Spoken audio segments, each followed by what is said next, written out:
Mizanur IT একাডেমিতে আপনাকে স্বাগতম। এই ভিডিওতে আজকে আমরা মাইক্রোসফট এক্সেলের 12টি গুরুত্বপূর্ণ ফর্মুলার কাজ শিখব। আপনারা যারা নিয়মিত মাইক্রোসফট এক্সেলে কাজ করে থাকেন তাদের জন্য এই ভিডিওটি খুবই গুরুত্বপূর্ণ। আর আমার এই ভিডিওটি যদি আপনাদের ভালো লেগে থাকে তাহলে একটি লাইক দিবেন এবং কমেন্টস করে আপনার মতামত জানাবেন।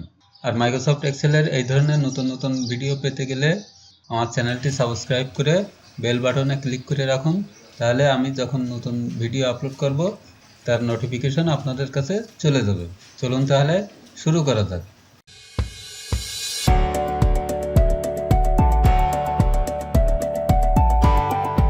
প্রথমে আমরা যে ফর্মুলাটির কাজ শিখব তা হলো সাম ফর্মুলা। এখানে দেখেন আমার একটা ডাটা শিট আছে। এই ডাটা শিটে bill number, product, quantity, rate, total amount. এখন আমি এই টোটাল অ্যামাউন্টটা যোগ করতে চাই, তাহলে আমাকে এখানে লিখতে হবে ইজ ইকুয়াল টু সাম লেখার সাথে সাথে এখানে দেখেন ফর্মুলাটা চলে আসছে। আমি ট্যাব প্রেস করব, প্রেস করার পরে আমি কোথা থেকে কোন পর্যন্ত যোগ করব আমি সেইগুলো সিলেক্ট করে দেব। দেওয়ার পরে ব্র্যাকেট ক্লোজ, এন্টার। দেখেন আমার এখানে টোটাল অ্যামাউন্টটা চলে আসছে। আবার অন্যভাবে আমরা করতে পারি, যেমন ইজ ইকুয়াল টু সাম, এখানে ডবল ক্লিক করলাম, করার পরে আমরা এইখান থেকে এই পর্যন্ত যোগ করব। তাহলে আমার এই সেলটা আছে এফ কলামের 6 নম্বর রোতে, এখানে দেখেন F6 চলে আসছে।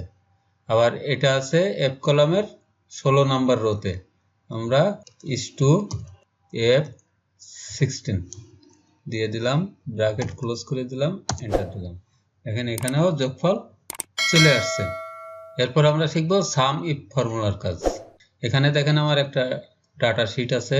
আপনাদের অনেক বড় বড় ডাটা শিট থাকতে পারে।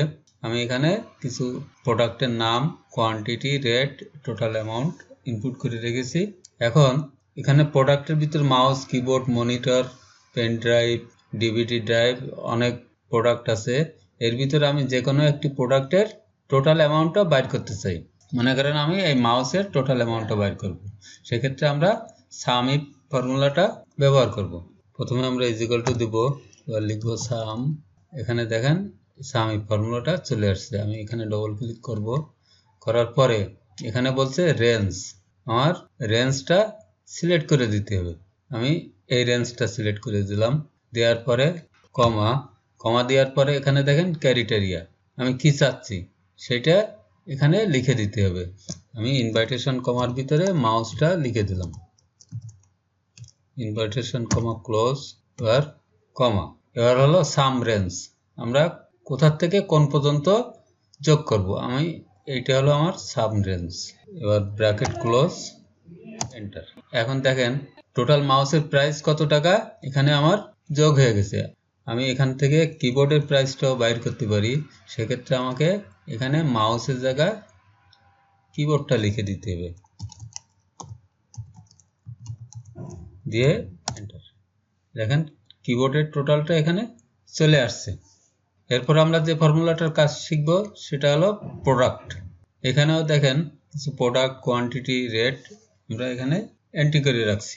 এখন আমার যে কোয়ান্টিটি এবং রেট আছে এটা আমরা এখানে গুণ করেও বাইর করতে পারি, আবার এই প্রোডাক্ট ফর্মুলা ব্যবহার করেও বাইর করতে পারি।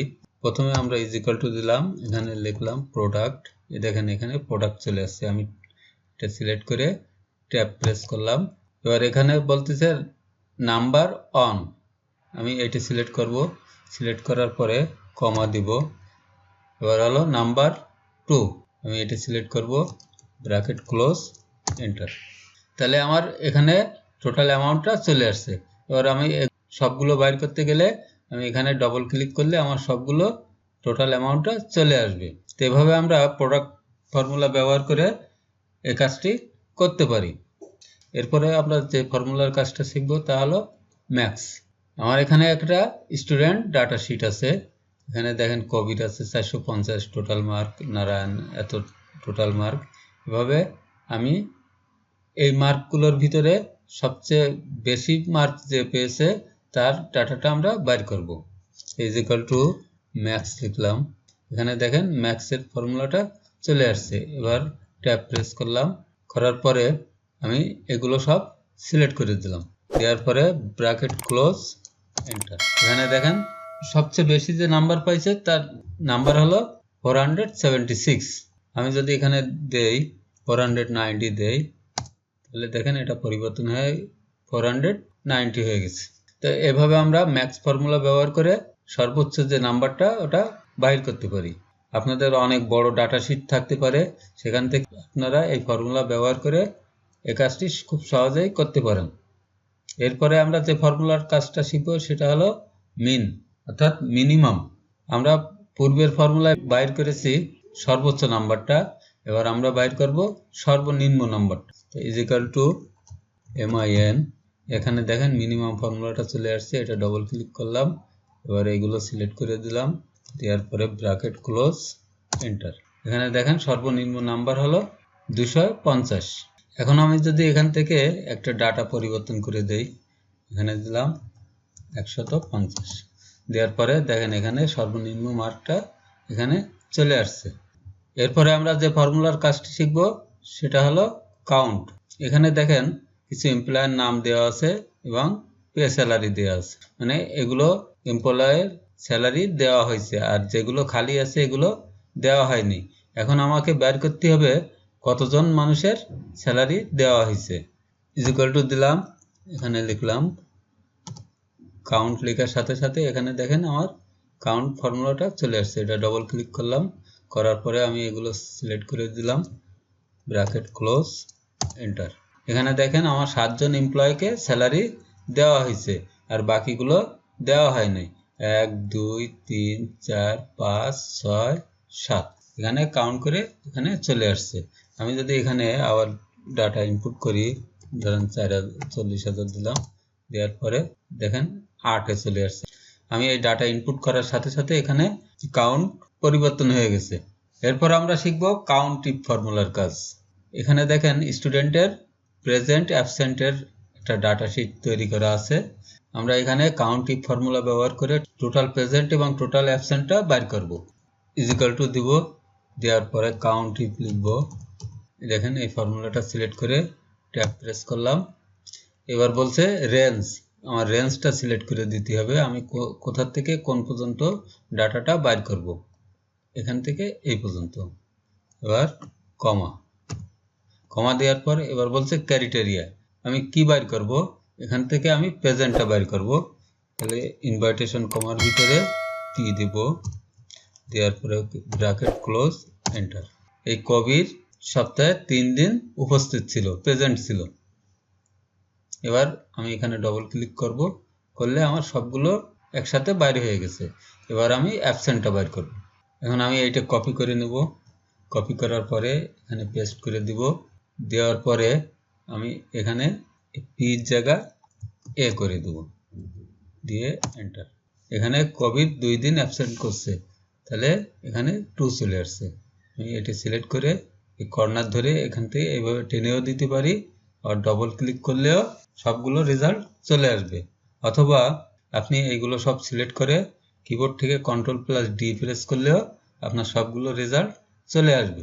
এরপরে আমরা যে ফর্মুলাটার কাজ শিখব সেটা হলো proper.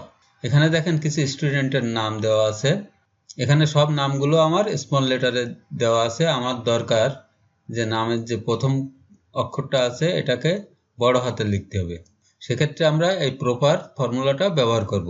Is equal to pro লেখার সাথে সাথে এখানে দেখেন প্রপার চলে আসছে, আমি এটা সিলেক্ট করলাম, ট্যাব প্রেস করলাম, এবার আমি আমার রেঞ্জটা সিলেক্ট করে দিলাম, ব্র্যাকেট ক্লোজ, এন্টার। এখানে দেখেন আমার এখানে স্মল লেটারে ছিল নামের প্রথম অক্ষর, এখানে দেখেন নামের প্রথম অক্ষর সব ক্যাপিটাল লেটার চলে আসছে। আমি এবার এগুলো সব সিলেক্ট করে কিবোর্ড থেকে Ctrl+D প্রেস করলাম, এবার দেখেন সবগুলো স্টুডেন্টের নামের প্রথম অক্ষর ক্যাপিটাল লেটার হয়ে গেছে। এরপর আমরা যে ফর্মুলাটার কাজ শিখব সেটা হলো আপার ফর্মুলা, অর্থাৎ আমার এই যে স্টুডেন্টের যে নামগুলো আছে এগুলো সব ক্যাপিটাল লেটারে হয়ে যাবে। ইজ ইকুয়াল টু আপার লিখব, এখানে দেখেন চলে আসছে। আমি ট্যাব প্রেস করলাম, এবার আমার রেঞ্জটা সিলেক্ট করে দিলাম, দেওয়ার পরে ব্র্যাকেট ক্লোজ করে দেব, দেওয়ার পরে এন্টার। এখানে দেখেন এই কবির হোসেনের সব ক্যাপিটাল লেটার চলে আসছে। আমি এইগুলো সিলেক্ট করে কিবোর্ড থেকে Ctrl+D প্রেস করলাম, তাহলে আমার সব স্টুডেন্টের নামগুলো ক্যাপিটাল লেটারে চলে আসছে। আপনাদের হাজার হাজার ডাটা থাকতে পারে, আপনারা এইভাবে এই আপার ফর্মুলা ব্যবহার করে খুব সহজে ডাটাগুলোকে ক্যাপিটাল লেটার তৈরি করে নিতে পারবেন। এরপরে আমরা যে ফর্মুলাটার কাজটা শিখব সেটা হলো লার্জ ফর্মুলা। অর্থাৎ এখানে দেখেন আমার একটা ডাটা শিট আছে, আপনাদের অনেক বড় ডাটা শিট থাকতে পারে। এখানে প্রোডাক্টের নাম আছে, টোটাল অ্যামাউন্ট আছে। এখানে আমি সবচেয়ে বড় অ্যামাউন্টটা বাইর করব, সেক্ষেত্রে ইজিক্যাল টু লিখব, ইজিক্যাল টু দেব, দেওয়ার পরে লার্জ চলে আসছে, ট্যাব প্রেস করব। এবার আমার এই ক্রাইটেরিয়াটা সিলেক্ট করে দেব, দেওয়ার পরে কমা, সবচেয়ে বড় সংখ্যাটা যদি বাইর করতে চাই তাহলে আমি এখানে 1 দেব, দিয়ে ব্র্যাকেট ক্লোজ, এন্টার। এখানে দেখেন আমার সবচেয়ে বড় সংখ্যার রেজাল্টটা এখানে চলে আসছে, দেখেন 1,12,500। আমি যদি সেকেন্ডটা বাইর করতে চাই তাহলে এখানে 2 দেব, দেওয়ার পরে এন্টার। আমার এখানে সেকেন্ড সংখ্যাটা চলে আসছে। দ্বিতীয় বড় সংখ্যাটি 20,000। আমি যদি তৃতীয় সংখ্যাটি বের করতে চাই তাহলে আমার এখানে 3 দিলে আমার তৃতীয় বড় সংখ্যাটা এখানে চলে আসবে। এরপর আমরা যে ফর্মুলার কাজটি শিখব তা হলো স্মল। আগের ফর্মুলায় আমরা লার্জটা বাইর করেছি, এবার আমরা স্মলটা বাইর করব। তাহলে ইজিক্যাল টু দেব, দেওয়ার পরে স্মল লিখলে আমার এই ফর্মুলাটা এখানে চলে আসছে। ট্যাব প্রেস করব, আমি রেঞ্জটা সিলেক্ট করে দেব, কমা। এবার আমি সবচেয়ে ছোটটা বাইর করতে গেলে 1 দেব, দ্বিতীয়টা বাইর করতে গেলে 2 দেব, তৃতীয়টা বাইর করতে গেলে 3 দেব, দিয়ে ব্র্যাকেট ক্লোজ, এন্টার। দেখেন সবচেয়ে ছোট সংখ্যাটা আমার এখানে চলে আসছে। আমি যদি এখান থেকে একটা ডাটা পরিবর্তন করে দেই, দেন 1500 করে দিলাম, দেওয়ার পরে এখানে দেখেন এটা পরিবর্তন হয়ে গেছে 1500। এরপরে সর্বশেষ যে ফর্মুলার কাজটা শিখব তা হলো রোমান। অর্থাৎ আমার এখানে কিছু নাম্বার এন্ট্রি করা আছে, এগুলো আমি রোমান সংখ্যায় কনভার্ট করব। তাই ইজিক্যাল টু দেব, রোমান লিখব, এখানে দেখেন চলে আসছে। আমি ট্যাব প্রেস করব অথবা ডবল ক্লিক করলে চলে আসবে। আমি ডবল ক্লিক করলাম, করার পরে আমি এটি রোমান সংখ্যা করব, ব্র্যাকেট ক্লোজ, এন্টার। এখানে দেখেন রোমান সংখ্যায় চলে আসছে। আমি এখানে এটি টেনে শেষ পর্যন্ত দিয়ে দিলাম, নাম্বার থেকে রোমান সংখ্যায় কনভার্ট হয়ে গেছে। তো এই ছিল আজকের ভিডিওতে আপনাদের যদি কোনো বিষয়ে বুঝতে অসুবিধা হয় তাহলে আমাকে কমেন্টস করে জানাবেন, আমি প্রত্যেকটি কমেন্টসের উত্তর দেওয়ার চেষ্টা করব ইনশাআল্লাহ।